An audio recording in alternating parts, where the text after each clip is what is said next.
Crowley. He's also been in such things as Doctor Who, Warehouse 13, and Battlestar Galactica. Please give it up for the British, Mr. Mark Sheppard!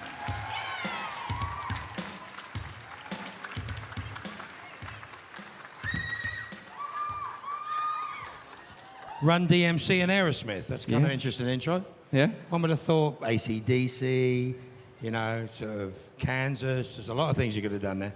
How you doing? Who are you? I'm Stuart. I'm the moderator. You're moderating. What are you moderating? Am I fighting somebody? Yeah. If you want to fight, yeah. Good. I'm not. He's up for it. He's up for it. She's saying fight you at the me? front. I have no idea. I really don't. Yeah. Thanks. Well, I'm sitting down. What are you doing? I'm going to sit down. So thank you very much for joining us, and thank you for coming to see us in Birmingham. And thank you. Can you hear us at the back? I thought we worked on this. Can you hear us? You're going to say anything louder? Yeah, go on. They're not that great, are they? I'm kidding. They're lovely. God, he's mean, isn't he? I'm not. They're lovely people. We've had some fun. So thank you very much for coming and joining us, and welcome back home. So for you... I'm not from Birmingham, just so you know. I know, but welcome back to the UK is what I mean. So for you, how has the last 12 months or so been? Because you had a kind of a whirlwind of the last few months in the last season of Supernatural. It's an interesting question. It's implying I had a whirlwind, and it's implying that the last 12 months of what? What do you mean exactly? How has it been since you left Supernatural? What was it? What's left for me? Are you going to ask me what that? have you been up to? And well, just, you know, death, depravity, and living in a shoebox by the side of the road.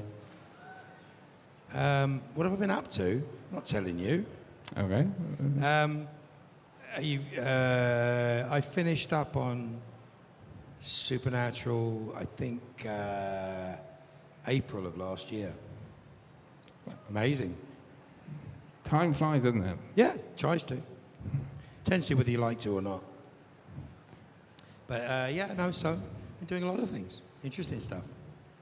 And Crowley had an incredible ride over the course of his time on Supernatural. And what was your favourite of the arcs that you got to do? Well, I mean, 8 years is a long time to think about what a character does. But I think, it was an interesting time, the end of season 8. That was a lot of fun. But I think by the time we got to seasons 11 and 12, it was a little less fun than it used to be. And it was sort of getting to the point where I don't think there was so much for me to actually do. They didn't really, so they sort of run out of story and ideas for things for me to do, and sort of became a natural thing to say, maybe it's time for me to move on to something else. So, kind of fun. And for you, when you made that decision in your head, did you communicate that back to the guys in Supernatural, or did you just decide to let them find an end for you naturally in the series? I think it was pretty obvious that, you know, I spent the entire season 12 poking Lucifer for no apparent reason. There was a lot of problems with the idea of... we got to the point where we got to 21, and there was sort of... I was going, you do realise, of course, that Lucifer's going to notice that I don't spark out when I go and transition into a rat over here. It was just a lot of stuff. It had got to the point where it was becoming very obvious that we weren't going to keep going into the next year. And so it was about how do we extricate it and make it good. And so, I mean, it's quite a well-known story. I spent a lot of time trying to guide that end piece in, and they wrote a lot of stuff that I'd asked for, and we did it. And unfortunately, by the time it came out, they cut a lot of that out. So it sort of left a bit of a bittersweet taste in my mouth. But, you know, it does what it does. I think it was necessary for the show to reboot at that point. It'd been on for 13 seasons. So it'd be interesting to see where they go. And for you, you mentioned the bit that got cut out there. The line that you wanted to have in, it was filmed. But the line you had in then became a T-shirt phenomenon, didn't it? And you made a T-shirt for a diabetes charity as a result of that. Yes. How did that come about, and how did it feel to raise that amount of money that you did for the charity? How did it feel to raise money for charity? It felt very good. My son, my middle son, is a type 1 diabetic, so he goes to a stay-away camp, which, if you know anyone who's a type 1 diabetic, that means that they are an insulin-dependent diabetic for the rest of their lives. And so if they're kids, you tend to have to administer to them all the time. There's never a time when you're not checking how they are, they're not checking, etc. They're never not supervised, which means the families very rarely get a break from their kid. But there's a stay-away diabetes camp where you can go for 2 weeks, and it's staffed by doctors, nurses, and diabetic kids. It's phenomenal. So, yeah, basically they don't bother calling you for 2 weeks. There's no phones or cameras or whatever, and they sort of, yeah, your kid's still alive, and then they bring you back. So, yeah, it's kind of brilliant. So it's sort of a normalcy. And then, you know, if you have a kid that spent his entire school life being different, having a device on his body and having to test all the time, and all his friends can see that from the age of 7 onwards, it's kind of nice to go to a place where everybody's doing that. And before you're eating dinner, everybody's testing and everybody's doing stuff. So it's kind of a special place as far as I'm concerned. So I try to raise as much as I can. And the most amazing thing about the Supernatural family and a lot of the other fandoms, although I hate the word fan, is that they tend to get behind stuff that we really love to do. And I'm so proud of the fact that you guys raise a hell of a lot more money than I do for charities and causes that we care about. And, you know, it's an amazing thing to watch, and I'm so grateful that you guys do it. You know, it makes a difference. It makes a huge difference. So, in fact, unlike probably very few shows on television have as generous and as loving a fan base as the Supernatural family are. That's not true. Okay. I find that there's a lot of. I think it's different. I think things have changed over the years. I don't think you can separate people by fandoms anymore.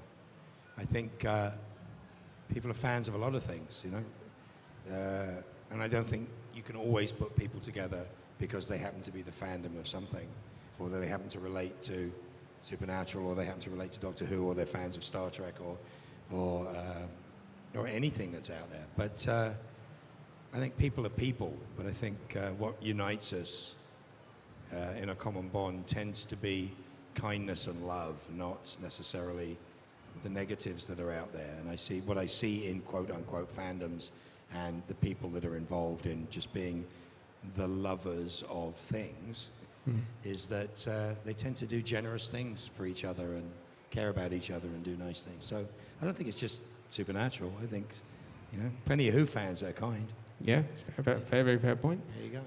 And for you, when did you realise how passionate they were about the character of Crowley in your portrayal? Who? The people who watch Supernatural. I don't want to level them as fans Supernatural now. family. Yeah. Yeah, it's just fan means fanatic, and it has this horrible negative context that there's something wrong with you and you live in your mother's basement.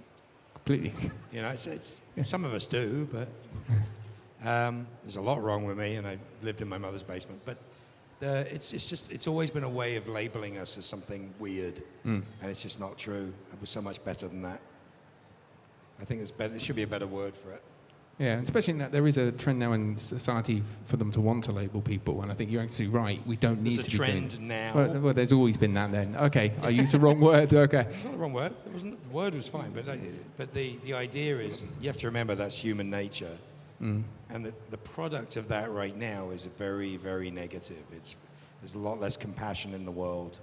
There's a lot more cynicism, a lot more anger, a lot more negativity, and you know, when you add to that the difficulties that people have from dealing with, like, you know, I'm going to ask something really bizarrely rude, but I'm going to ask you guys something.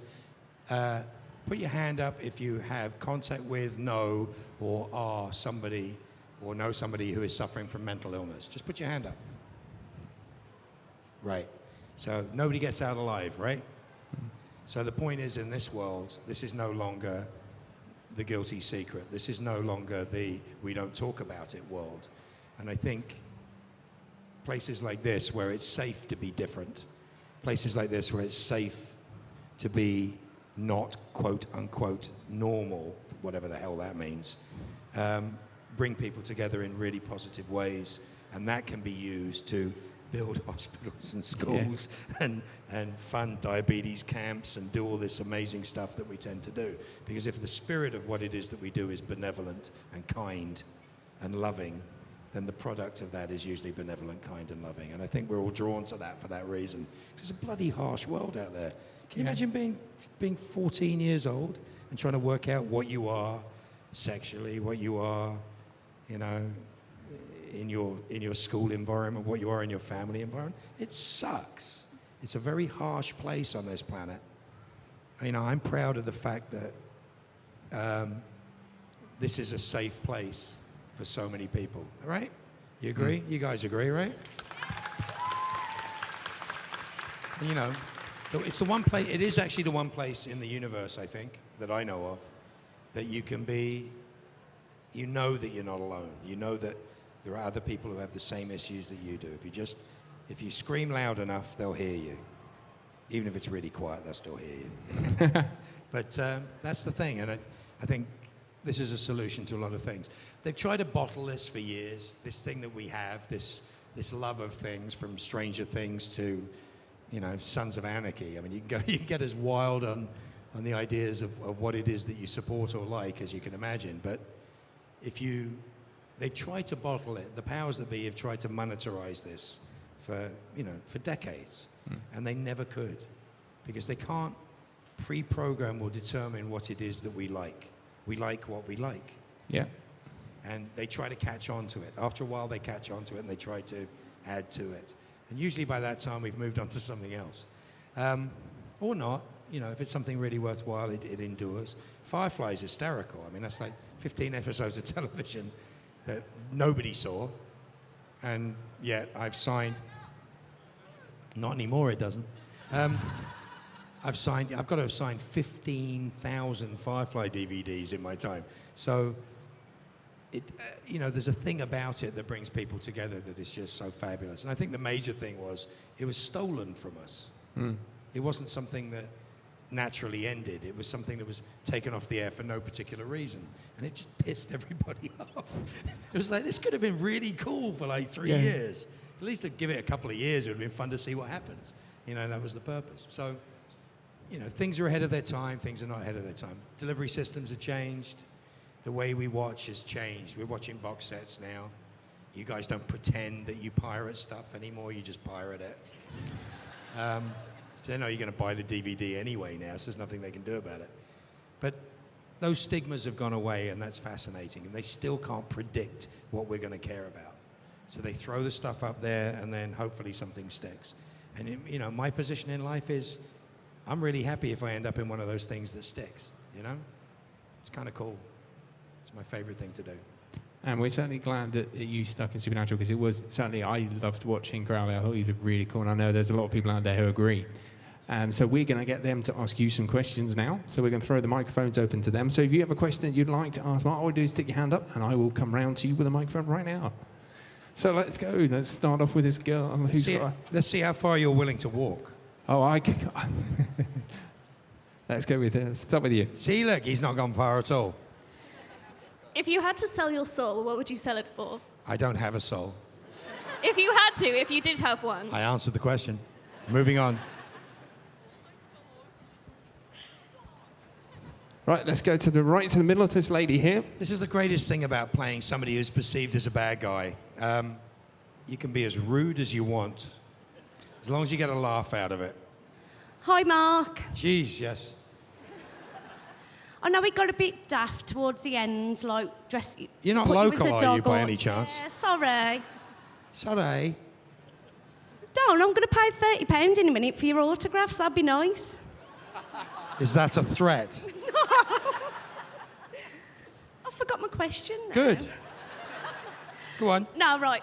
I know it ended a bit daft, like with Crowley and whatnot, but did you enjoy your Supernatural time? It ended a bit daft. Yeah, when they put the collar on and the dog situation, and that I didn't like that at all. What, you didn't like it personally? How was it different than the last time you put a dog collar on and licked the floor? It was a bit... Oh, wow. It was a bit different. It was? It was. It was. Why? Oh, Mark, Speak into that. I can't, You're making Yeah, me you all can. nervous. I know. I love you so much, honestly. It's I just can tell. crazy. So I'm worth the 30 quid, am I? Yeah. Oh, yes, yes, yes, yes, yes. I don't even remember the question now. Was there a question? Did I enjoy it? What do you think? Oh, you meant the kiss or you meant the TV show? Go on, who you got next? Who you asking? We got a question here. Go for it. Hi, so you did Leverage quite a few years ago. That's not a question. What's wrong with you? That's a statement. Who messed about the most on the set of Leverage, and if it ever came back, would you reprise the role? No, we're all too old and fat. No, we don't leverage. Leverage, they call it in England, don't they? Ooh, you were on leverage. Would I come back? Yes. Of course I would. And by the way, Sterling was the good guy on that show. They were all criminals. No sense of right and wrong. We are. Go on. We're right at the back here for you. We've got a gentleman who I'm wants- making him work now. What was your favorite season of Supernatural to be a part of? What was my favourite season of Supernatural? You answer that question. What do you think my favourite Supernatural season was? Season 9? No, Season 1? I wasn't in one. I know. Yeah, but you're dressed as an idiot, so it doesn't count. Sorry. Who did you come as? Dean, clearly. Dean Clearly. I don't know who that is. Probably season 8. Here you go. Who's next? Go on. I got this lady here. What was it like preparing for your role as Crowley? Incredible. What was it like? I went out and murdered 45 people just to see what I could do. What was it like? What do you like? What do you mean, what was it like? I don't know. What was it like kissing a man under the crossroads? Kind of fun. Hey, yeah. A question from the lady at the front. If Crowley was a Disney villain, who would it be? A Disney villain? Hey, yeah. You brought enough for everyone? Nope, didn't think so. A Disney villain? I don't know the Disney villain. God. Crowley wasn't a villain. He killed far less people than the Winchesters. Oh, yeah. High five. Cool. Disney villain. Cruella de Vil. The original one. And we have a question from a lady here. Who's hotter in real life, Dean or Sam? Neither of them. Hotter. Hotter? They're not hot.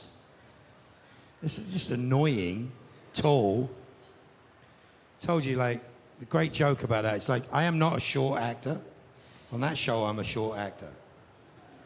So, Jared is 6'5", whether you believe it or not. He really is 6'5". And every time they take a picture with me, they do this. When I'm not looking. So I look about 4'8", which coincidentally is exactly the same height as Ruth. So Rowena is 4'8" in real life. Very much so. But hot, they're not hot. So when Jensen got married, Daniil always got asked, so what's your husband? Oh, he's an actor. Oh, yeah. Oh, he's on Supernatural. Is he the tall one or the short one? Jensen's like 6'2", 6'1", 6'2". Misha's at least 6 foot, so that makes me the midget. So they're not hot, they're tall. We have a question from Samurai Batman. When you were playing Lampkin in Battlestar Galactica, why were you Irish? Where are you from? Japan? Why? I'm a samurai? No, where are you from? Japan. Okay. Why? I'm just saying there's no Irish people in Battlestar Galactica. There's no Ireland to speak of. Jesus Christ. But they all spoke English. Oh, yeah. Like you're speaking Japanese right now. I'm being dubbed. Oh. Well done. Trouble is I can see your lips moving. I try. It's always the boys. Next question's from another boy. Yeah, well done. Did you have any really fun ideas for the Firefly? No. All right. Next. So you weren't in the Hollywood parody of No. Supernatural? Correct. That's a statement, not a question. Are you going to be in the next one? No. Correct. That's a statement. One for this gentleman here. God, he's picking on the boys, isn't he? Oh, hey, Mark. I'm Hugo. I'm a few seasons behind on Supernatural. I'm but dead. I know. I'm on the... You've got out of the basement where I've been watching. You've escaped the guys. But I wanted to ask you a question about Doctor Who instead. I'm dead there too. No, I'm not. What was it like filming The Impossible Terrible. Astronaut? It's not a question. That's a random thing that you put together at the last second. You didn't think that through, did you? Terrible thing to do. What was it like filming The Impossible Astronaut? It was good. Where's he gone? Oh, at the back. I thought he went for lunch. No, at the back here, with the young lady for you. Who is your favourite Winchester brother? Oh, I hate them both. Which one do you think I like best? Dean. See, everybody, 1, 2, 3. There you go. There's your answer. And Dean. Dean. a question from another lady. If you had to pick between Lucifer, Gabriel, and Castiel, who would you pick? Pick what? Noses? What? If you had to pick Pick favourites. favourites, I hate them all. Why would I pick? What would I pick them for? Softball team? I have a question from this person here. Hi there. What was your reaction when you found out Rowena was Crowley's mum? When I found out? What do you mean? You mean like when they wrote that in? Yeah, when they wrote it in, when you first found out about it. Do you want an honest answer to that? Yes, please. You want an honest answer to that? I thought it was literally one of the worst ideas I've ever read. Because a demonized Fergus, is really not Crowley. Crowley is the product of the demonized Fergus in the meat suit of a English-born New York publisher who looks like me. What a coincidence. So it doesn't make any sense, and there's nothing in the law, L-O-R-E, that allows for the fact that Fergus is me. It's the demonized soul of Fergus. It just doesn't make any sense. So what I always wish they had done is if they'd made, I think Ruth is brilliant and she played the hell out of it, but wouldn't it have been amazing if she was my ex-wife? That would have been brilliant. That would have been scary and evil and causes for trying to kill me and all the rest of the stuff. But the thing about mother, it just never made any sense because Crowley can't have a mother. Crowley is not Fergus. Fergus has a mother, Crowley doesn't. And it just becomes this sort of ridiculously, I have to explain it 600 times to do it. And the trouble with playing that is that as brilliant as she was doing it, I always played the idea of Rowena, everybody else has a mother, why can't I? So Crowley was sort of, well, this is kind of my mother, so I'll kind of treat her as my mother. And so in the final episode, I asked Andrew to put a line in for me, which I got in, which is actually still in the episode, believe it or not, which is when they said, I said, why don't you get Rowena to do it? And they go, dead. Lucifer. My line I put in was, funny, I always thought it was going to be me that killed her. And it was absolutely appropriate. It was like, I always thought it was going to be me that killed her. And they're like, oh my God, that's awful. I'm like, well, it's true. So that was the problem with that. So I never liked the idea. I thought she was really good. I thought she played the hell out of it. But It wasn't a mother-son relationship. It was just a bizarre... She was like well, if I've got to have a mother, that would be my mother. Why isn't she nice to me? Sort of thing. There you go. A question here in the middle. If you could redo Leverage, what would you change about it? The way that most people pronounce the title. What would I do if I redid Leverage? I don't know. It was what it was. It was fun. Apparently you want to redo Leverage. But yeah, I don't know. I don't know what to do. Ask Dean. I have a question here. Did you prefer playing the villain in Supernatural or the I've good never, guy? I've never played a villain in my life. Or the good guy in Doctor Who in You Campton? didn't listen to me, did you? Did you prefer playing Crowley or Campton? Different things. I did Crowley for 8 years, and Canton was a sort of unfinished thing that was kind of brilliant. But Crowley, you think is a villain. Canton, you think is a villain, and he's not. Amazing, isn't it? I'm actually the good guy on both those shows. We have a question here. Hey, Mark. How would you have liked Crowley to have developed along the seasons? Kind of the way he did. The point being is, I think we got to a point where there was nowhere else to go with it. He was sort of becoming a tag-along, so it sort of didn't work past that. I liked the way he developed. It was interesting. I just think it would have been great to have a love interest that was lethal, like Rowena. Would have made it more interesting. Question for the guy down the front. In Supernatural, who was your favourite friend on set? I didn't have any friends. Who's my favorite friend on set? I don't know. It's a lovely group of people. I was fortunate enough to have a very big wedding in Los Angeles a little over a year ago. We've been married a little longer, but we had a wedding a little over a year ago. And the most lovely thing about that was that we worked on the Friday. The wedding was on that weekend, and people left the set on the Saturday morning, working into the Saturday morning, and got on planes and flew from Vancouver all the way down to be at our wedding. My side is I have a very small family, and my wife's family is enormous and huge, and they'd come from all over the world.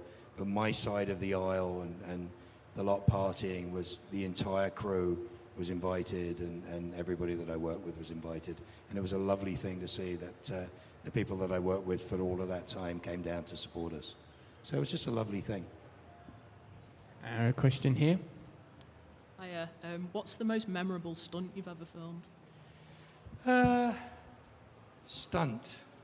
There's a few. The stuff from Fire, from X-Files. I was actually on fire in the X-Files episode. That is me on fire. That's me almost getting burned to death at the end of the hallway.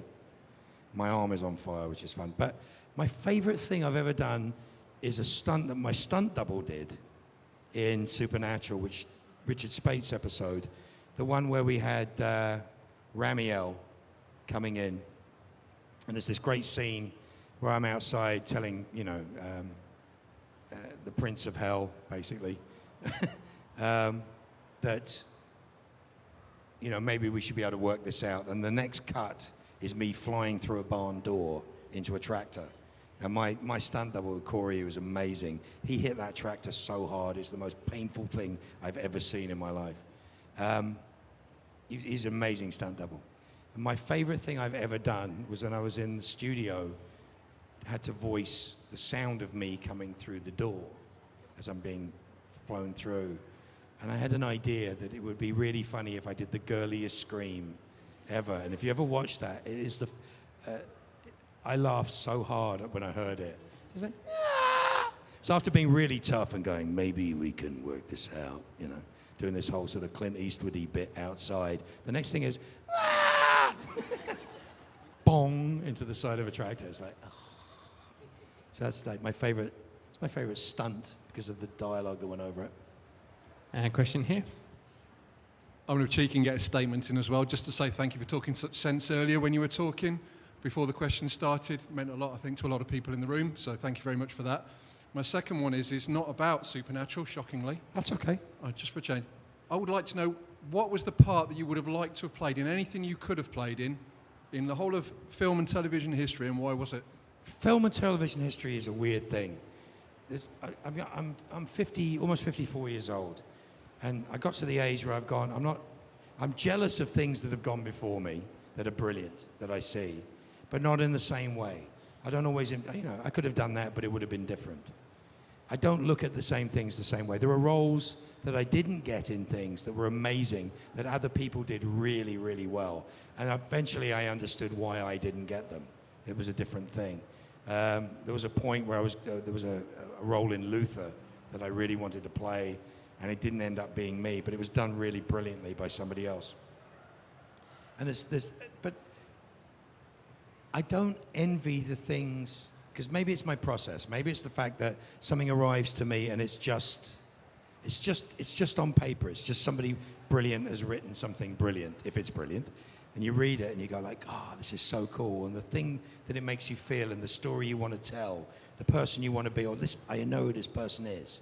That's what the excitement is. Not necessarily, I want to play that in that.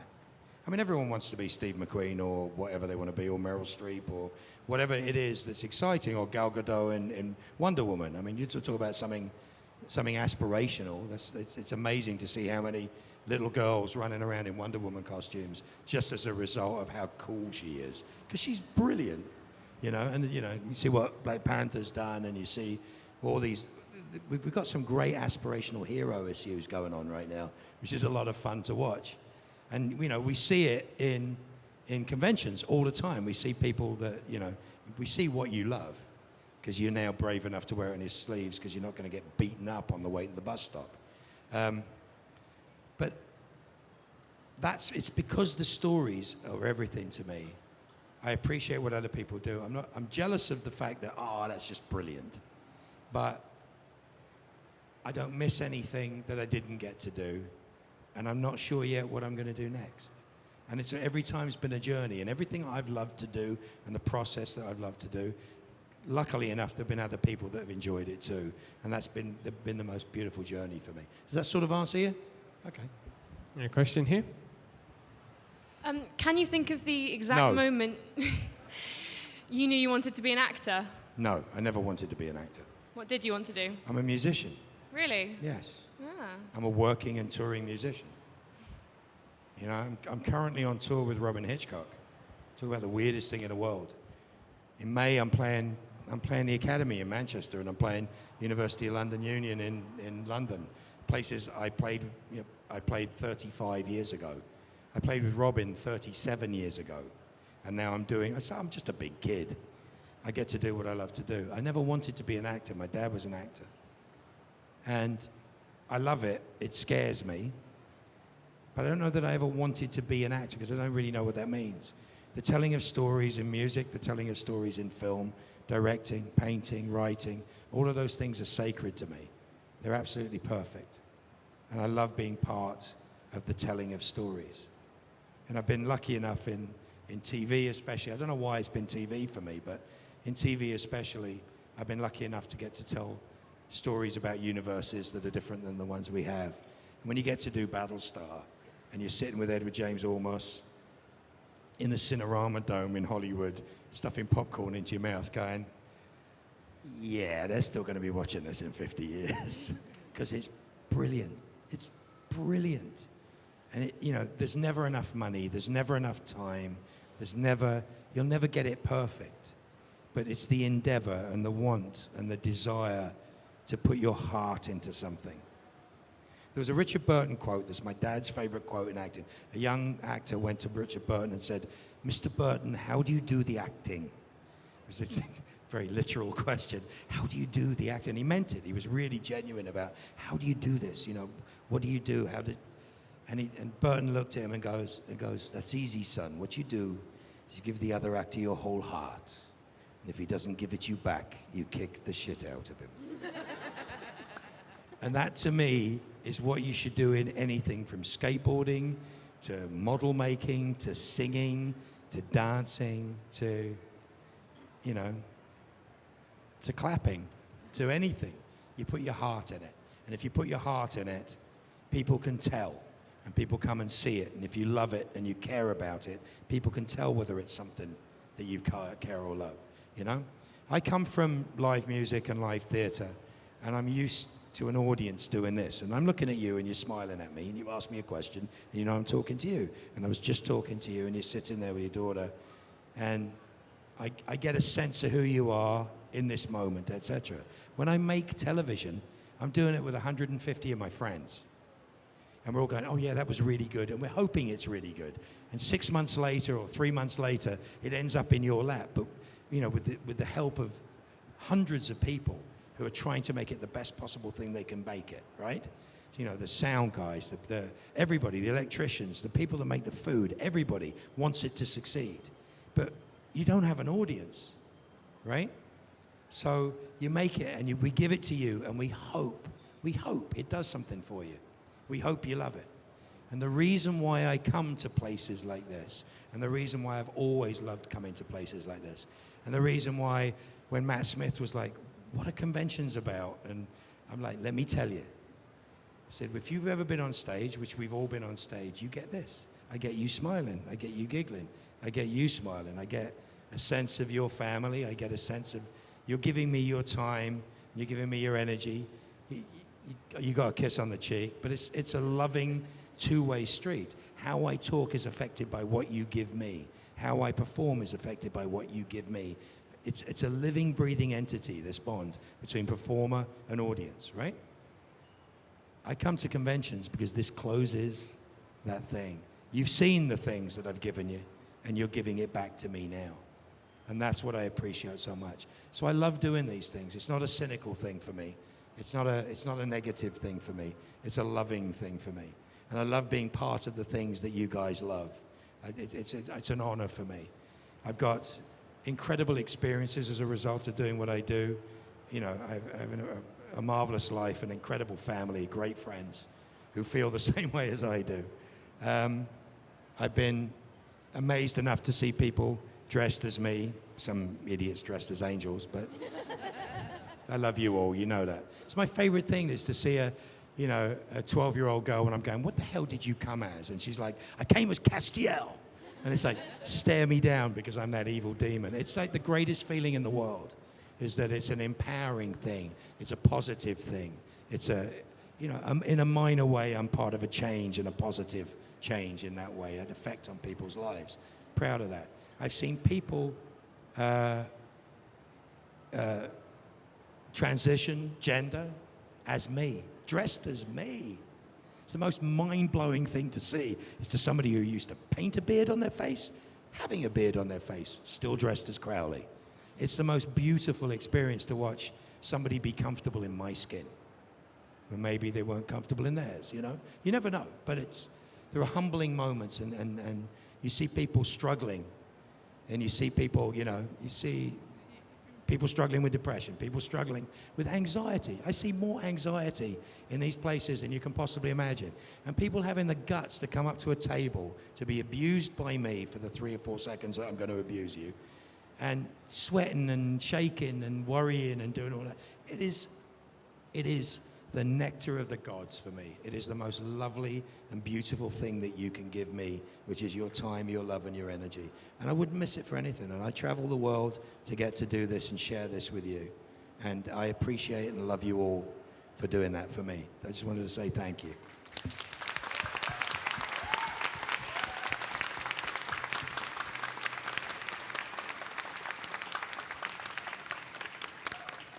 Yeah, but who do you like better, Sam or Dean? No, that's not my question.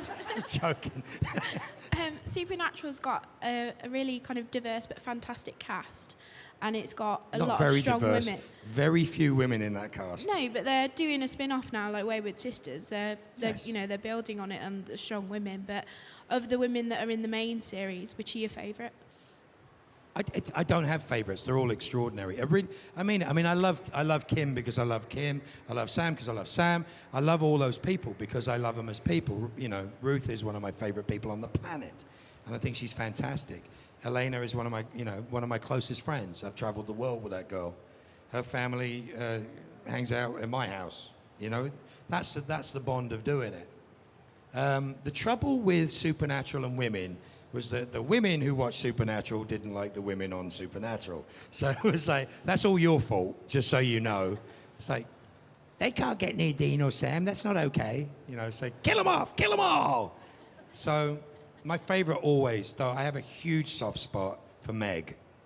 Because Rachel Minor is just like, she's just one of the best actresses I've ever worked with in my life. And she's a gorgeous human being and so talented. It's just that, you know, the love that she has for Castiel is so beautifully pathetic. It's her favorite, I think my favorite line she ever has is, would it kill you to read a book or watch a film? And he's like, well, yeah, there's some, but I don't know. 13 years and he hasn't woken up yet. But, you know, I mean, I love them all. It's a hard thing is to be a woman on Supernatural. Because, you know, you're gonna get run down, killed, kicked. I love the dating scene with me and Kim, me and Sheriff Jody. Do you remember that? Do you remember what my ringtone was? What was my ringtone on my phone? Baby Got Back. Post-production is really funny. Not Moose. You know, it's like genius stuff. Question here. Are there any bands that you would actually like to play with? Yeah, many. I've played with a lot of them that I love, but yeah, there's a lot of bands I love to play with, a lot of artists I love to play with. And I'm back playing, so it's a lot of fun.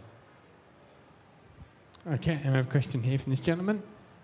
You talked about your dad a minute ago as an actor. How cool was it having your dad playing the older version of you in Doctor Who, or you playing the younger version of him? It was just me being lazy. They called me up and said, like, so when are you coming over to do the prosthetics? I'm like, why don't you just ask my dad? They're like, would he do it? I'm like, yeah, of course he'd do it. It's Doctor Who. I called him up and said, you going to do Doctor Who? He goes, really? Cool. It's not all sort of cardboard and string anymore, is it? I said, no. I said, haven't you watched it? He goes, oh, yeah, I watched some of it on BBC America. That Matt boy is very good. It's funny. That's my dad. He loved it. He enjoyed every minute of it. I have a question for the young man here. What other characters do you prefer playing? Like anti-heroes, or like do you have more fun playing the You can't anti-hero play something that you label like that. You play people, or you know, everybody's different. Everybody has a different. I think there's two great characters to play. All right, I'll give you an easy one. The two great characters to play are the guy that sells them out before they left the planet, which is Dr. Zachary Smith in Lost in Space. Right? Totally. William H. Macy in Fargo. Those are those characters which are brilliantly fatally flawed, and they're gonna, you know, before you start, it's a disaster, and it's that great falling off a cliff slowly on your face. Ideal. I always loved Dr. Zachary Smith in Lost in Space. And the other guy that's worth playing is the last sane man in the universe, which is what I tend to play a lot of, which is literally Eddie Albert in Green Acres. If you haven't seen Green Acres, you'll now discover where I got all of my acting chops from, is Eddie Albert in Green Acres, where everybody else is crazy and he's the normal guy, which is very similar to David Warner in Time Bandits, playing evil. Which is, I realized the other day that David Warner in Time Bandits is very much an archetype for Crowley. Oh, Benson, you are so utterly devoid of any intelligence whatsoever. That sort of stuff is great. Why do we have to have evil? Yeah. Question here. I'll get you. Who's the biggest prankster on Supernatural? Biggest? Jared. This girl's had her hand up the whole time. Which one? Pink hair here. Her arm is sore from the love and devotion that she's showing. Either that, she's got really good deodorant and she's showing off. Thank you. Only your friends can tell. I was just wondering if there was anyone in the supporting, like actors, is there anyone you would have liked to have worked with more? What do you mean? Like, say, Osric or Kim? I loved Osric. I love Kim. They're fun to play. I did a lot of stuff with Osric. It's but like the idea of supporting actors, I don't. There are no small parts. No. You know what I'm saying? It's like everybody had something good. I'd love to have done stuff with Curtis, with Metatron. Would have been really fun to do. And they tried to work out getting me a love story with Billy, And that sort of went flat. Do you see that look she gave me at the end of that? That was hot, mama.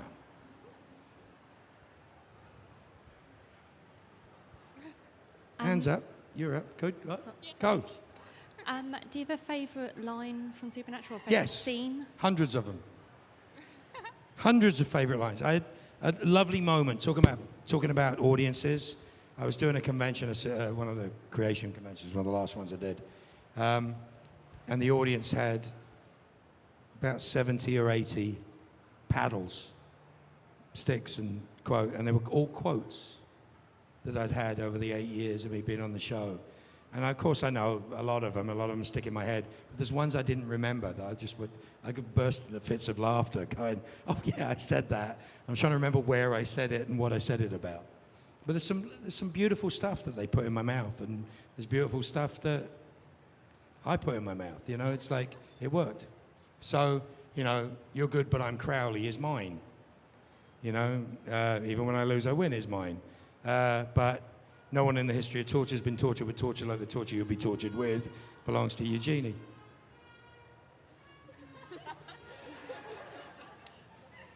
Are we in the cantina? So yeah, no, I think my favorite one ever, my favorite the other day was I think it was something like Retreat or Die. What are we, French? That was a good one. Or Where's Your Moose is, I think, the funniest one. Where's your moose? Because the answer was, oh, he's in blah, blah, blah, blah. It's like, it just became we'd been cursing and giving him names for a couple of months at that point. So it's Gigantor, Mop-Headed Lumberjack, all the rest of that crap. So Where's Your Moose became a funny thing, which gives you Moose and Squirrel, which makes Boris and Natasha and all the rest of it. So I had a lot of fun things to say. What was your favorite line? Putting the What? S&M into SAM. Putting the S and M into SAM. I actually rewrote that. It was, because it was lumpy when it was written. I wrote that, so it sounded better. Rewrote it. I was, you liked that one. That says a lot about you. Don't worry, you're safe here among friends. Do you know what, do you know what Rob Benedict's safe word is? Banana hammock. Don't ever ask me how I know. We've got time for one more question from this person here. Dressed as an idiot. I'm dressed as Dean's boyfriend. That's me. Clearly. Have you ever been a victim of any of the pranks? No. Oh. Because I'm old and I sue. The only person they ever pranked and tortured every single time was Misha, because Misha takes the bait. So, yes, Jared will cup Misha's balls while he's doing a scene, or squeeze him, or kick him in the head, or, the worst one is when Misha was directing. They shredded his script. He had to hide his car keys because they were going to take his car and do something with it. They pied him. Jensen pied him really nicely. It was a good move. Got him. Jared hit him so hard, it took 45 minutes to clean the set. He literally put his hand through his face. They're evil. And he always gets upset. You know how upset he gets. It's like, remember the 5 words thing? Yeah. Right, that's my favorite thing I've ever done. You go, 5 words to describe the other person. He comes out with some BS that doesn't mean anything. And I'm like, oh, baby in a trench coat.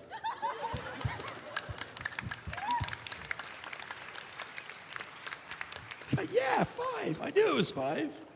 It's not hard to do. Listen, I want to say thank you so much. I want to thank my moderator, obviously. Please thank him. He's got a thankless task.